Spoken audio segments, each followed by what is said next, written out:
Assalamualaikum warahmatullahi wabarakatuh. Selamat pagi anak-anak. Bagaimana kabarnya kamu bersama orang tua di rumah? Sehat?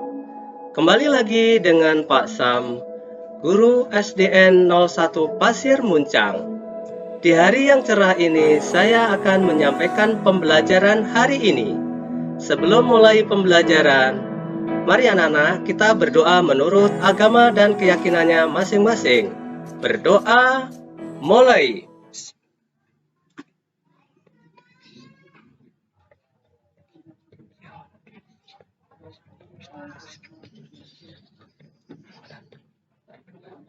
Berdoa selesai. Hampir 6 bulan ya lamanya anak-anak kita belajar di rumah. Bapak boleh bertanya ya oleh kalian ya. Yang pertama, anak-anak, apa yang kamu rasakan pada saat ini? Yang kedua, bagaimana perasaan kamu saat belajar di rumah? Yang ketiga, apa saja kegiatan kamu selama ini? 4. Hal apa yang membuat kamu menyenangkan dan apa yang tidak menyenangkan? Yang terakhir, apa harapan kamu? Ya, itu dijawab semuanya dengan jujur ya. Itu tidak perlu artinya dijawab dengan spontan, tidak perlu nanya jawaban sama orang tua ya anak-anak ya. Baiklah, kita mulai pembelajaran hari ini anak-anak.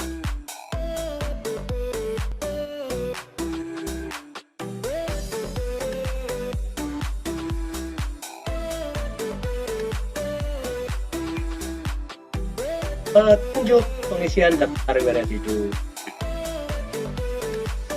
1. Data pribadi. 2.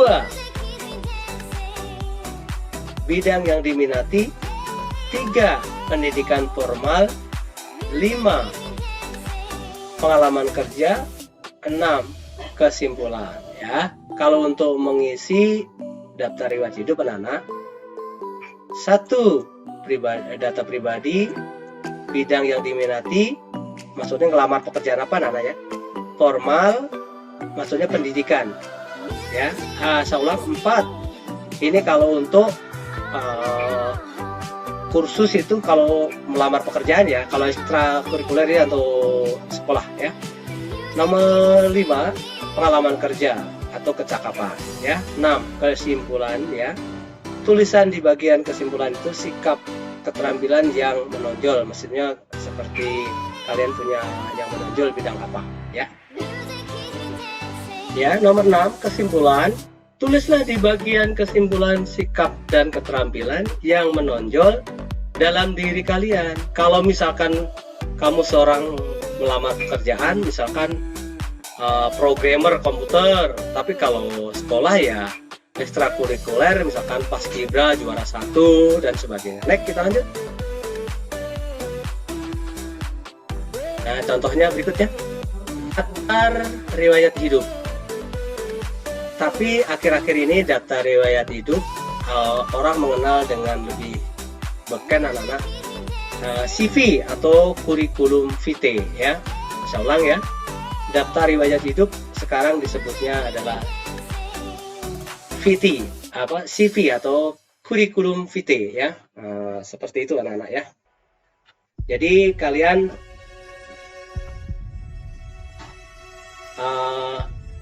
hampir sama dengan biodata yang lain yang bertanda tangan di bawah ini. Saya, nama pribadi ya. Kalian nomor 1 adalah data pribadi, nama lengkap, jenis kelamin, ya, tanggal lahir, status ya, misalkan lajang atau sudah menikah kalau untuk lamar kerja Anda, dan seterusnya ada alamat, kebangsaan, agama, nomor telepon, email ya. Kemudian di sini ada pendidikan formal, misalkan SD, SMP, SMA, universitas ya. Ini kita lihat pemaparan lanjutannya.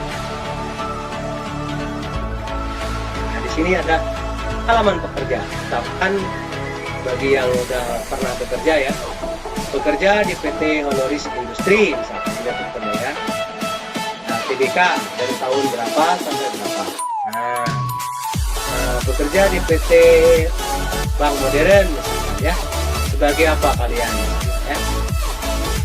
Itu lebih jelas lagi di poin D ini, prestasi kerja.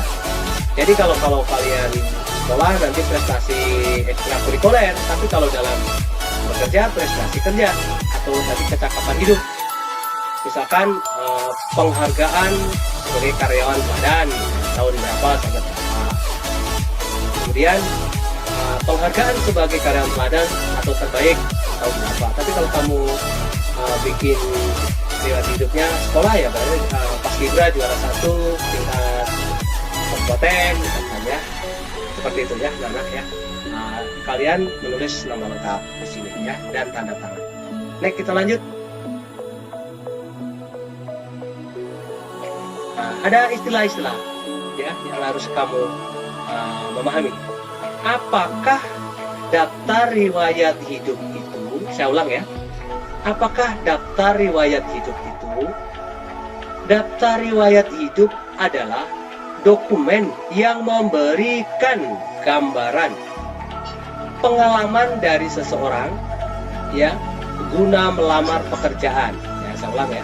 Daftar riwayat hidup adalah dokumen yang memberikan gambaran bagaimana seseorang melamar pekerjaan. Nah, itu anak-anak ya, bagi para pekerja ya. Kalau kalian sekolah berarti riwayat misalkan juara 1 lomba apa. Nomor 2. Lalu apa tujuan daftar riwayat hidup dibuat ya?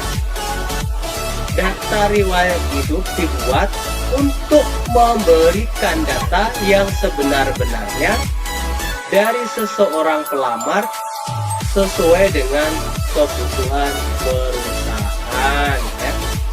Jadi ada apa arti riwayat hidup tadi sudah, tujuan riwayat hidup sudah, untuk memberikan data sebenarnya ya.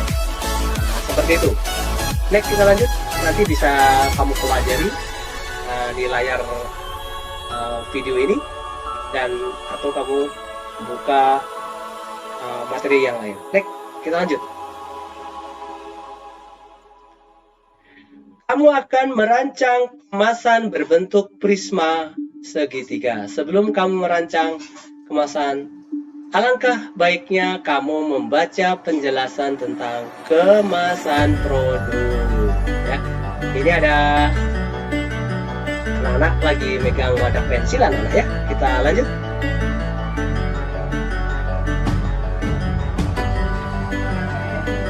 Kemasan produk selama berabad-abad fungsinya hanya sebatas melindungi barang. Satu ya, saya ulang ya.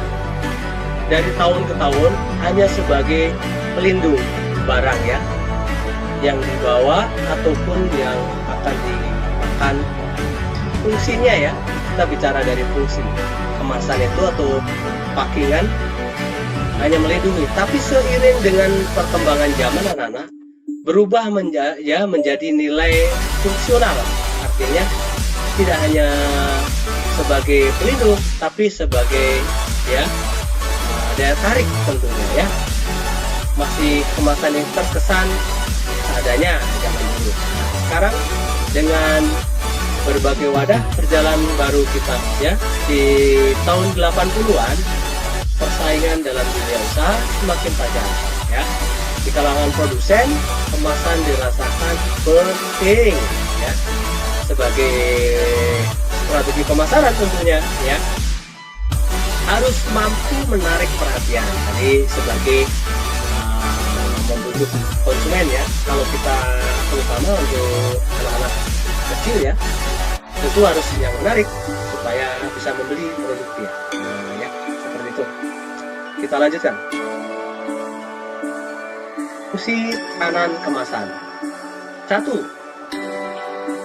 Melindungi dan mengawetkan produk dari gangguan ya panas, sinar matahari, dan oksigen atau angin ya.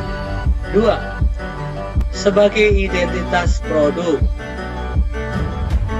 ya. 3. Meningkatkan efisien antara lain mudah dibawa ya, portable maksudnya ya.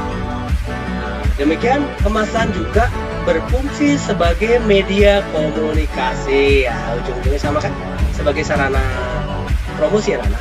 Dari kemasan orang sudah dapat mengenali rasanya dan barang tersebut ya, ditulis pada kemasan ya.